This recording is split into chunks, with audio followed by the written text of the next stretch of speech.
Hello everybody!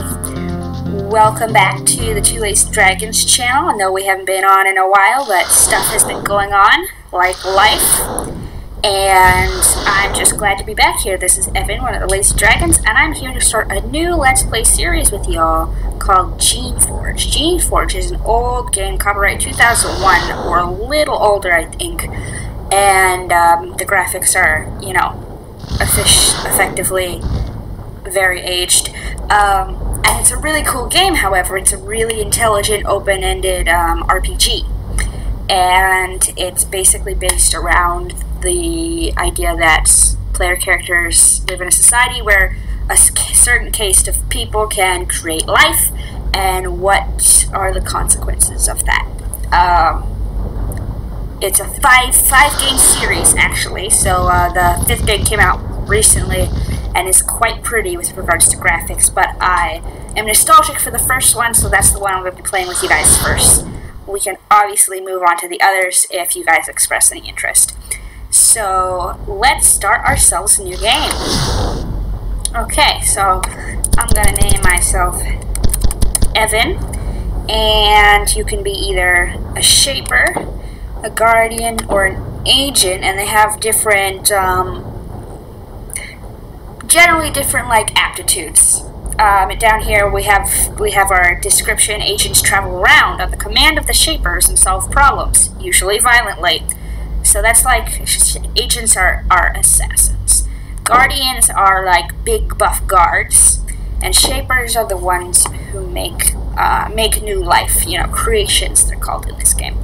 So I'm gonna go with this guy just to play shaper because that's my strongest player back from when I was playing it. And let's make him blue. Okay. You could also add skill points here and there, but I am going to leave that for a little while and just get straight into gameplay with y'all. So let's do this. Okay, we got a lot of text here, but it's fun. I'll try and be expressive as I read. Forgive me if I sound a little dull. The Shapers are the oldest, most respected, most secretive, and most powerful of the magical sects. The Shapers have the power to magically create life. The Shapers can make new life forms from nothing but raw materials and pure magic. They can mold this life to serve their purpose, whether it be light housework or major warfare. The Shapers guard the secrets of their powers very closely. To learn their techniques without permission is to court a speedy death at the hands of a guardian in the day or an agent in the night. After years of work, study, and testing, you have finally been accepted into the Shapers. You will spend your life advancing their will and delving into their secrets and powers. However, none of these secrets have yet been shared with you. First, you must complete your apprenticeship. You must spend 5 years out in a Shaper colony on a remote island, watching their work and aiding their research. Okay. After a brief welcoming ceremony and a last night's celebration, you don your traditional garments and board your craft to the remote islands. The journey is 2 weeks long. You travel on a living craft, a specially modified drake, which will carry you through the rough seas to your destination. After a week's journey, you pass close to a small chain of islands. You consult your chart and find that one of them is named Sucia Island. It is marked on your chart as barred. Shapers declare places barred for a variety of reasons. Experiments gone wrong, dangerous accidents, valuable secrets. Whatever the reason, any outsider in a barred place is punished with instant death. Curious, you stand at the edge of your craft, carefully watching Sucia Island, wondering what secrets lie there. As you watch, you fail to notice the sailing ship dead ahead of you, off the southeast coast of the island. Your craft cries out in alarm, alerting you to the danger. It is a strange ship, of a style you have never seen before. That is why you don't recognize the weapon on its prow. It fires a long spear at your craft. The razor-sharp bolt strikes your drake in the neck. It roars in anger and breathes a bolt of fire at your attacker. It strikes the sails, which sets them alight. The battle takes only seconds. Your living craft founders, mortally wounded, dropping you into the water. Your goods and tools sink to the depths. You attempt to swim to the surface. You barely notice that the ship which attacked you is aflame and having extreme difficulty. Your whole being is consumed with the struggle to reach the shore. Your strength is not enough. You start to sink. But, with one last effort, your living craft assists you. Bleeding from its neck, rapidly dying, it manages to lift you with its head and carry you to a crumbling dock. Then, it dies. It sinks away. You are left alone, abandoned, on this forbidden shore. You are alone on Sucia Island. Whoa! Bum bum bum! Oh man, I can already tell things are going to go crazy here. Yeah, but before we react quite yet to the storyline here, let me just go through a bit of game mechanics. If you want to move the screen, as you can see, you just push your mouse to either side. It's a little bit cumbersome at first, but it does get easier and more automatic as you just continue doing it. To move your character, or any character that you have control of, you would click them to select, and then any area on the ground. You cannot walk in water or things like that, or upstairs. You'll always be going to like different maps to do things like that. Okay, back to our reading, I guess. You stagger off of the dock, weakened to the point of collapse by your desperate swim here. After a few minutes, you manage to regain enough of your senses to look around. You are on the south coast of the island you saw before your craft was slain. However, apart from the fact that this isle was declared barred by your people, you know nothing about it. The structures around you are ruined and crumbling. You would guess that they have been abandoned for at least a century, probably 2. Islands are generally barred because of failed experiments and the presence of horrible rogue creatures. Unfortunately, except for the lapping of the waves on the base of the dock, all is quiet. If you are going to be devoured, it won't be soon. However, you are still stranded here, and desperately weak as well. Fortunately, the beach stretches off to the east. Maybe there's something useful there. Okay, yeah, so at the bottom of everything, it'll tell you how many coins you have, which is useful because you can't really find it anywhere else. And you can use shortcuts like the one here as a hotkey to just close out of a window. This is your party list down here. As you make creations or people befriend you, you'll add more people to your party. This is your inventory. Like it just explained, we have nothing. This is where we go to do our skills. We have a map down here that will light up only as we explore. Save button, quests, this is a button for combat, which we'll see later. This is a button which we'll also use later for organizing our party. This is also for quests. This is the button to see if there's anything on the ground. So we can press it, and our chat history log will tell us no items nearby. This is also up here will, during the tutorial, show helpful tips. But yeah, so we're alone on the super creepy island, which we don't know why it's barred. And to be honest, even though I have played this game before, I have not ever beaten it, so I still don't know why it's barred. Although I do know a few things that we'll be seeing ahead of time. I will try and feign surprise when necessary to stay in character, but it really has been a long time, so most of this will be semi-new, or at least feel new for me. Yeah, so it said to go east. The compass directions are at the corners, so north is this corner, west is that corner, and so east would be down this way. Aside from that, you can walk like I showed you, and anything that lights up white, you know, highlighted, you can click on, and maybe there's something to do with it. So, these are jars, and you can search inside them. That one has nothing. That one has nothing. That one has nothing either, and notice you can't click on the broken ones, it's just not highlighted. So we're following the path. Following the path. You can see the tutorial tips going on down below. I've explained most of them already, so that's why I'm not reading them out loud. There is a tunnel to the north, built into the side of the hill. Your guess is that it's a storeroom or warehouse. Usually one is placed near the docks of a settlement. After all these years, most of the goods inside are probably useless. You might be able to scavenge something useful, though. Okay. Let's go in. Lovely, high-tech HD graphics on this, alright? Right? Am I right? Anyway, that is what a shirt looks like when it's lying on the ground, so I just know that ahead of time. Tunic, it says, not a shirt. Well, anyway, we're gonna grab it. And see, when you click on it, it just goes straight to your inventory. You can also equip it by picking it up with a click and dropping it on yourself with a click. It'll go automatically to the right slot. We can walk around here and see if there's anything on the floor. A basket, let's grab that. And we can go in here. Oh, we got cabinets. Bones? No. I hope those aren't people bones. Javelins! Javelins are weapons. You guys probably knew that. But, like, we can equip them. I'll do that in a sec. A bowl and a spoon. Yeah, I'm not going to need those. You can pick up 6 of them. You can hold, I think, like, up to 18 javelins at a time. And that's really more than you'll ever use in one fight. Unless you're using them in fights you really need to get bigger stuff for. There's an office to the west. The shelves on the wall have nothing on them but dust. The box in the corner, however, might contain something useful.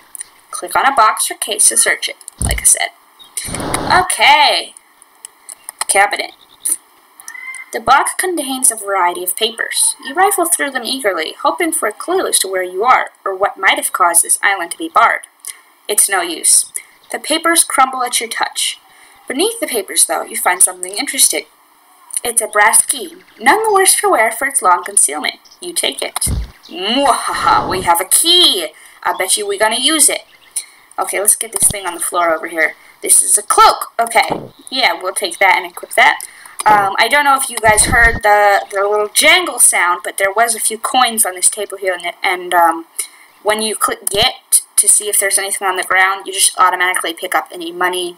When you open a cabinet, if there's money inside, you automatically take it, even if it's not yours, which is questionable, but, you know, there you go.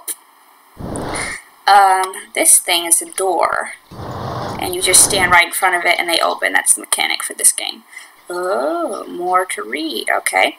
Inside this small chamber, you find several cylindrical containers. They look like canisters, each a little over a foot high. The sides are made of thick, carefully blown glass. Most of them have been broken, and the contents are long lost. One of them, however, is still intact. Inside, you see a glowing fluid. It swirls and moves about, seemingly under its own power. It looks like it is, in its own way, alive. It probably is. You have never seen anything exactly like this before, but you have seen similar objects. The shapers can contain fluids filled with life energy, which heal or energize those in need. This must be something like that. There's a small section of fragile glass at the top. If you break it with the palm of your hand, the substance will come forth and energize you. In your weakened state, it seems hard to resist. Alright, we're going to click on the magic glowy stuff. Let's do it, folks. Although it says, like, breaking it with the palm of your hand, breaking glass with the palm of your hand, I'm like, are you trying to give me tetanus? Anyway, we're going to click on the glowing magic truck stuff. Magic noises! Okay, look here. It said, open the canister. When you open the canister, the agents inside begin to act upon you. You feel yourself changing. Evan increases firebolt by 1. So, yeah, the canisters are the way that you, like, increase your skills or learn new skills in this game. It changes slightly. The lore of the canisters in later games, it becomes optional to take them, but they're pretty much mandatory to take here. You can do a super hardcore, like, Guardian, no magic canisters style playthrough, but that's like, you gotta be legit for that. Anyway. And I think there's like a pop-up that tells us about it in a minute. Yeah, there we go. You stumble a bit. You feel a bit woozy. It's not caused by hunger, though, but by the effects of the strange substance in that canister. The stuff didn't heal or revive you like expected. It changed you. It like soaked into your skin and rewrote some of your very being, making you stronger. You take a minute to experiment. You extend your fingers and focus. Tiny trails of flame come out of them. You can work magic. You weren't able to before. Your training would not have reached that point for years. Man, okay, that's cool. You can, like, what if you could do this for, like, your finals? Like, oh, archaeology final coming up. Let's just break a glass glowing drug thing and learn all of it. Anyway, it's exhilarating and at the same time terrifying. This is completely unknown magic, alien to you. It seems like it was made by your people, but you had no idea that they could do something so wonderful. You feel deep within yourself an eagerness to find more of the canisters and see what they can do. Bum bum bum. Okay, yeah, like I said, the canisters are your main way to gain new abilities. While on the Isle, if you have at least one level of battle magic, you now cast Firebolt. Okay, I think that means we're about ready to look at our stats here. So we're going to click Improve Statistics. Battle Magic, see, is under Magic Skills, and we do have 4 levels, so that's good. We have 15 skill points at the beginning, and every level you get 5 more. Also a thing to watch on this menu is how much weight you're carrying, because if you're carrying too much, you can't fight well and you lose combat points, which you will probably see because I'm not good at watching my weight. Ha ha ha. Yeah, so I'm going to put a point into everything that has a 0, if I can, just to be balanced. Oh, wow, look at that. Maybe we can't do that. Okay, we'll have to look at our strength here instead. Okay, so, like, we're strong in shaping because we're a shaper, but very weak in combat. So we should focus on shaping because that creates creatures for us to fight for us, so we don't have to do the combat. And this is also just level main skills, you know, like Let's Not Die.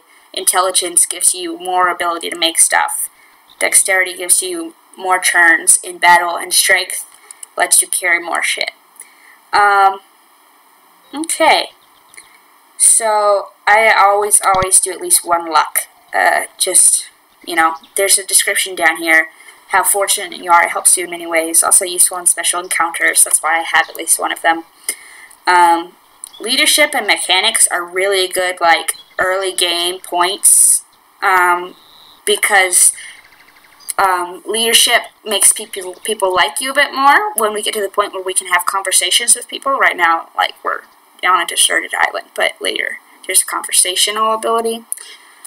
See if I click on it, it'll show you how convincing and charismatic you are. And mechanics helps you pick locks, which, you know, is just a huge advantage early game when there's, like, locks to special bonus stuff that you don't necessarily need to move on, but make you more, like, OP for your level if you can get to them. So I'm going to do 1 point in leadership and 2 points in mechanics, just so there's no luck in this early section that will defy me. Shaping, we're pretty good for now. We got 1 of each. Let's do 1 of endurance so that I don't die like a pansy after 1 hit. And that closes out a lot of our options. We only have 3 points left. We do have a skill for Firebolt. That's like the main melee spell we have. So let's put 1 in battle magic, which will make our Fireball a little bit more effective. And then we're good. We're good. Okay. Yeah. So obviously, depending on what class you're playing and what your game strategy is, you're gonna pick different skills to up. And my general class is usually the shaper, and as well as my strategy tends to be more avoiding fights if I can, by picking locks around them or talking my way out of them. So I know right now on the deserted island, mechanics and leadership don't seem like very useful things, but they are still very good in game. It's a good early game strategy to up those. So yeah, now I'm just looking through rocks. Wow, that's really satisfying. A healing pod. That's a useful thing. A healing pod is one of the things you can, like, consume, which is why it's got a hand next to it. That means you can grab it and you'll just consume the healing pod, and obviously it heals you.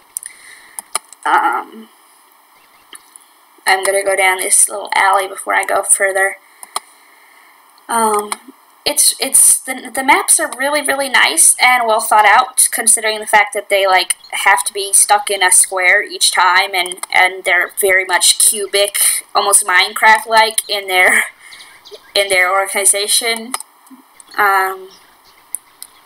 But there's a lot of like little cute objects just hidden in the game to make things more realistic that I like the trash and bones lying on the floor. Let's see what we can get off this table. A dagger. Let's look at how much damage that does. 2 to 14. The basket has no abilities. While someone might pay you for it, it has no useful abilities of its own.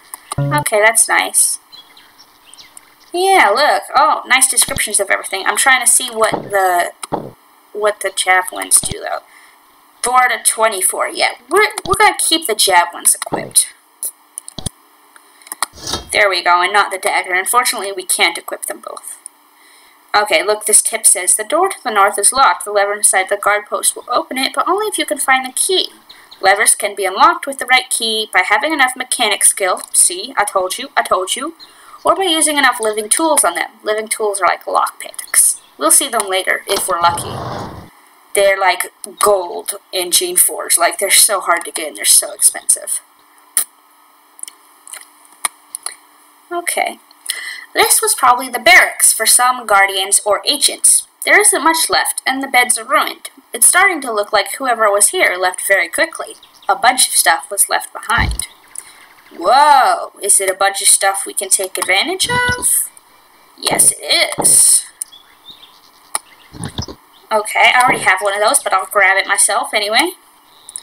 Very nice. Is there anything on the floor over here? No, nothing on the floor. Okay, that's fine. That's fine. I get it. Very nice. Oh, there's a jar. Let's get it. Nothing.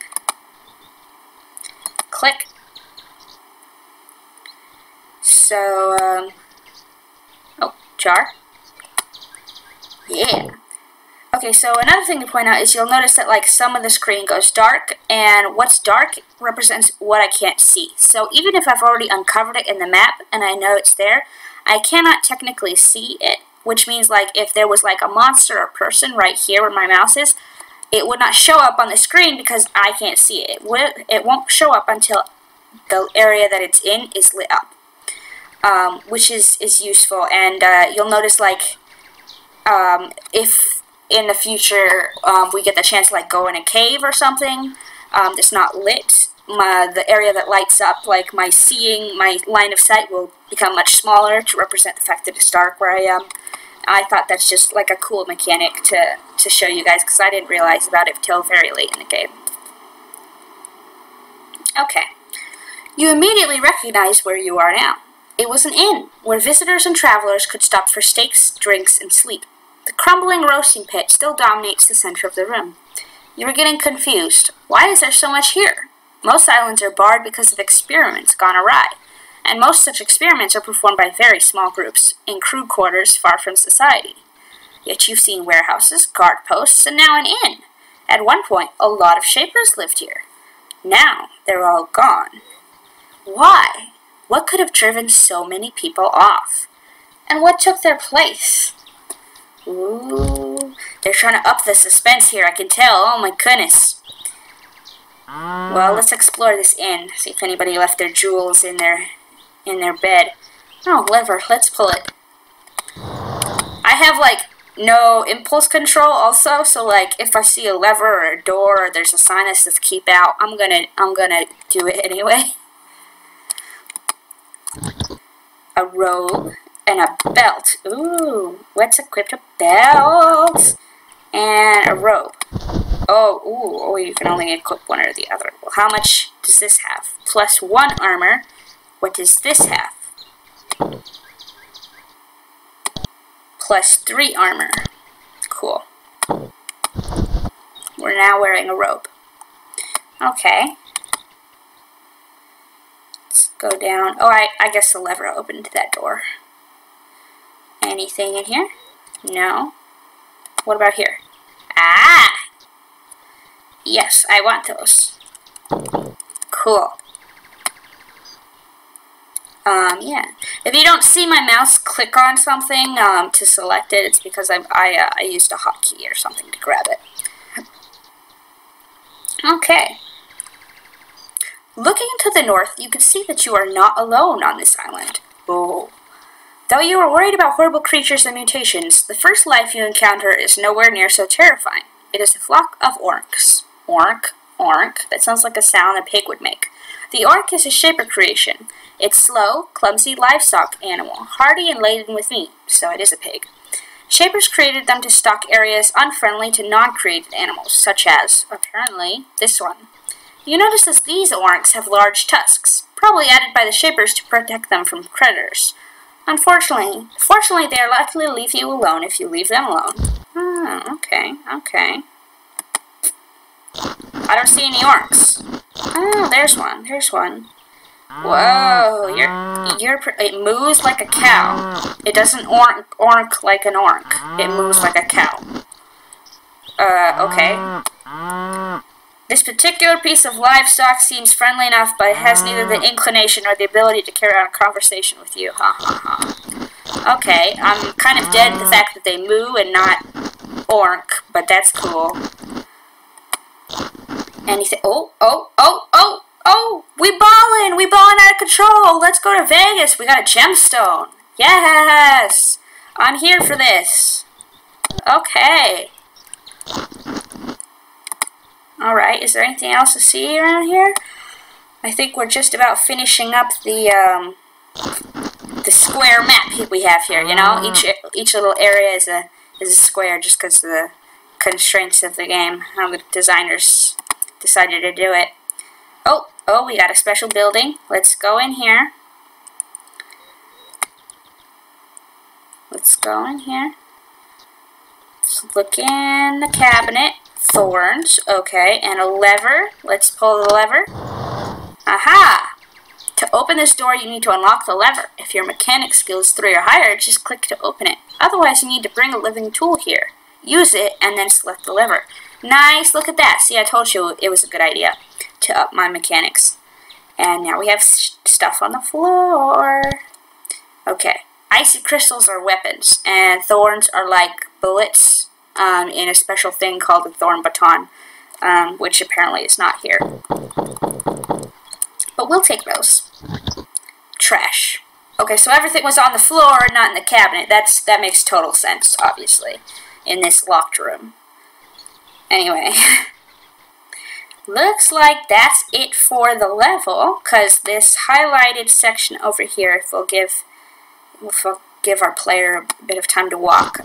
This highlight section is the prompt for us to move to the next area. This is a zone barrier, it's called. Every time you step on one of these, you get an autosave, which is cool, but still a good idea to actually save. So the barrier we were just in is called Abandoned Vale. No, it's called the Docks, and we're going to the Abandoned Vale.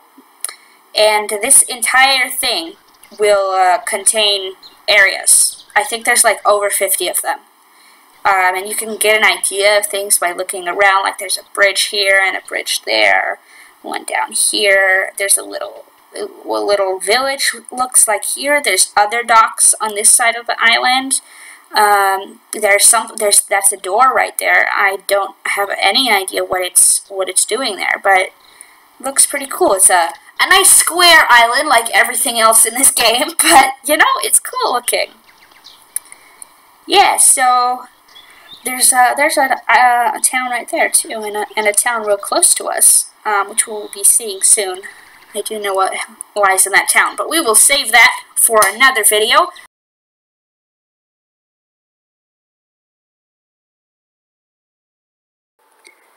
This was Two Lazy Dragons. Thanks for watching our video. If you liked the video at all, please leave a comment or a like and subscribe to our channel. Have a great day, folks.